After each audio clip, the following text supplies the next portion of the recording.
హల్లెలూయా. ఈరోజు నేను యేసుక్రీస్తు శిలువలో పలికిన మూడో మాట చెప్పబోతున్నాను.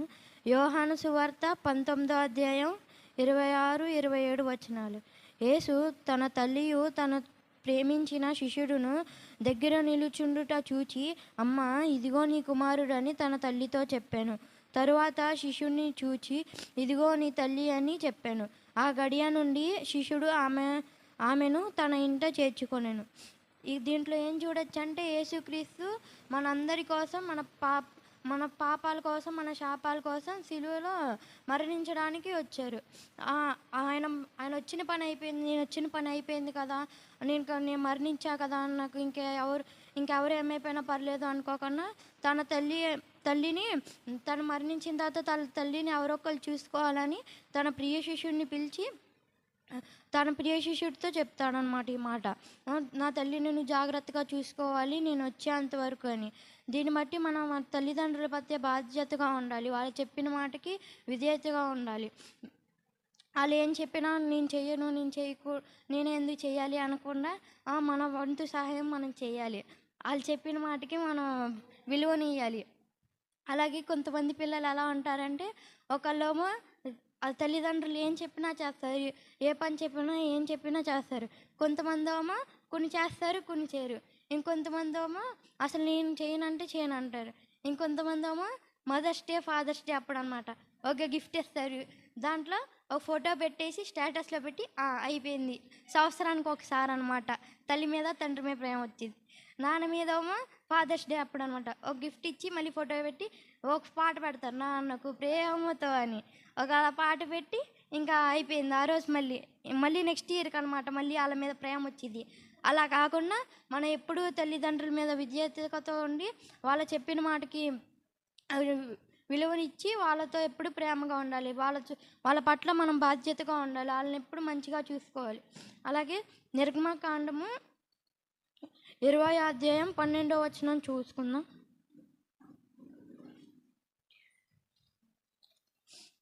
నిర్గమకాండము 20వ అధ్యాయం 12వ వచనం. నీ దేవుడైన యెహోవా నీకు అనుగ్రహించు దేశములో నీవు దీర్ఘాయుష్మంతుడవునట్లు నీ తండ్రిని నీ తల్లిని సన్మానించు. ఇక్కడ ఏమని ఉందంటే, యేసుక్రీస్తే చెప్తున్నారనమాట, మన తల్లిదండ్రులను మనం సన్మానించాలి. అంటే మనం బాధ్యతగా వాళ్ళని చూసుకోవాలని. మనకిచ్చిన దేశంలో మనం వాళ్ళతో ప్రేమతో ఉండాలి, విధేయతతో ఉండాలి, వాళ్ళు చెప్పిన మాటకి విలువనిస్తూ ఉండాలి. వాళ్ళని ఎప్పుడు వాళ్ళ మీద ఏం చెప్పినా కోప్పడుతూ, మనం ఏమైనా తప్పు చేస్తే వాళ్ళు తిడతారు, లేకపోతే కొడతారు. దానికని మనం అలిగి కోపపడి వాళ్ళని ఎప్పుడు నన్నే తిడతావు, వాళ్ళని తిట్టో, ఎప్పుడు నన్నే తిడతావు, వాళ్ళకేమో కావాలన్నా కొనిస్తావు, నాకేం కావాలన్నా కొనియో అని చెప్తారు. అలా అనుకోకుండా వాళ్ళు తిడితే మన కోసమే, మనల్నే కదా తిట్టేది, మన కోసమే కదా, మన భవిష్యత్తు కోసమే కదా అనుకొని వదిలేయాలి. అలా కాకుండా కోప్పడుతూ ఎప్పుడు నాకే అన్నీ ఆడికి అన్నీ కొనిస్తావు, నాకేం కొనియు, అలా అన్నీ చెప్పకూడదు. అలాగే ఎఫెసీయులు 6వ అధ్యాయం 1వ వచనం. పిల్లలారా, ప్రభువునందు నీ తల్లిదండ్రులకు విధేయులై ఉండుడి, ఇది ధర్మమే. దీన్ని బట్టి ఏం తెలుసుకోవాలంటే, వాళ్ళకు విధేయత ఇవ్వాలి, వాళ్ళని జాగ్రత్తగా చూసుకోవాలి, వాళ్ళకి వాళ్ళ ఎందుకు ప్రేమగా ఉండాలి అని తెలుసుకోవాలి. ఇది కూడా యేసుక్రీస్తే చెప్తున్నారు, వాళ్ళకి విధేయత ఇవ్వడం ఇదంతా ధర్మమే. మన కన్న తల్లిదండ్రులకి మనం ఎప్పుడు మంచిగా ఉండాలి, వాళ్ళని ఎప్పుడు మంచిగా చూసుకోవాలి, వాళ్ళు చెప్పింది మనం ఖచ్చితంగా చేయాలి. అలాగే సామెతలు 23వ అధ్యాయం 22వ వచనం. 22వ వచనం. నిన్ను కనిన నీ తండ్రి ఉపదేశమును అంగీకరించుము, నీ తల్లి ముదిమి యందు ఆమెను నిర్లక్ష్యం చేయకుము.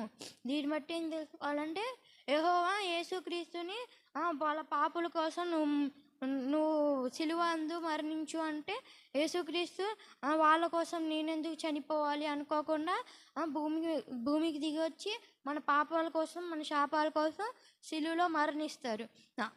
అలా అని నేనెందుకు చేయాలి, నేను వాళ్ళ కోసం నేనెందుకు మరణించాలి అనుకోకుండా తండ్రి మాటకు విధేయత చూపించి మన కోసమను మన శాపాల నిమిత్తము మన కోసం సిలువలో మరణిస్తాడు.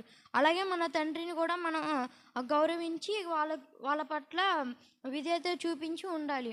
మనకు వాళ్ళ మీద ఎప్పుడు కోపపడుతూ ఉండకూడదు. అలాగే మనమ్మ మనకి ఎప్పుడు గారాబం చేస్తుంది కదా, గారాబం చేసిద్ది. ఎప్పుడు తొందర కొట్టాలని తిట్టాలనుకోదు. ఆ గారాబం చూపించినందుకు తర్వాత మనం అమ్మ మీద కోపాలు పడి, ఒక చిన్న మాట అంటే కోపాలు పడి పెద్ద పెద్ద మాటలు అనుకుంటూ నేనే అసలు ఎప్పుడు నన్నే తిడతారు, ఇంట్లో ఏం పని చేసినా చేయలేదు అంటారు అని అనుకోకుండా మన కోసమే కదా తిట్టేదనుకొని వదిలేసేయాలి. మనం బాధ్యతగా ఉండాలనే కదా అని వదిలేయాలి, అంతేగాని కోపాలు తెచ్చుకోకూడదు. అలాగే తిమోతికి 1 తిమోతికి 5వ అధ్యాయం 8వ వచనం. 8వ వచనం. ఎవడైనను స్వకీయులను విశేషముగా తన ఇంటి వారిని సంరక్షింపకపోయిన ఎడల వాడి విశ్వాస త్యాగము చేసిన వాడివై అవిశ్వాసి కన్నా చెడ్డవాడే ఉండును. ఇక్కడ ఏం చెప్తున్నారంటే, మన తల్లిదండ్రుల పట్ల బాధ్యతగా ఉండకుండా చర్చికి వచ్చాను, నేను మంచిగా ఉంటున్నాను, నేను బాగా పాస్టర్ గారు చెప్పింది అందుకే చేస్తున్నాను, ఇంట్లో తల్లిదండ్రులకు చెప్పింది చేయకపోయినా ఏమైపోదు, నాకు పరలోకంలో చోటు దక్కిద్ది అంటే దక్కదు. అదేమన్నారంటే విశ్వాసుల కన్నా అవిశ్వాసులే మేలు అన్నారు. అంటే అవిశ్వాసంలో ఉండి కూడా తల్లిదండ్రులకు గౌరవం ఇచ్చేవాళ్ళే ఇంకా మేలు, విశ్వాసతలో ఉండి తల్లిదండ్రులకి గౌరవం ఇచ్చేవాళ్ళు ఇంకా చెడ్డవాళ్ళు అంటున్నారు. అంటే మనం విశ్వాసతలో ఉండాలి, అలాగే తల్లిదండ్రులను కూడా గౌరవించాలి, వాళ్ళ మాటకు విధేయత చూపించాలి.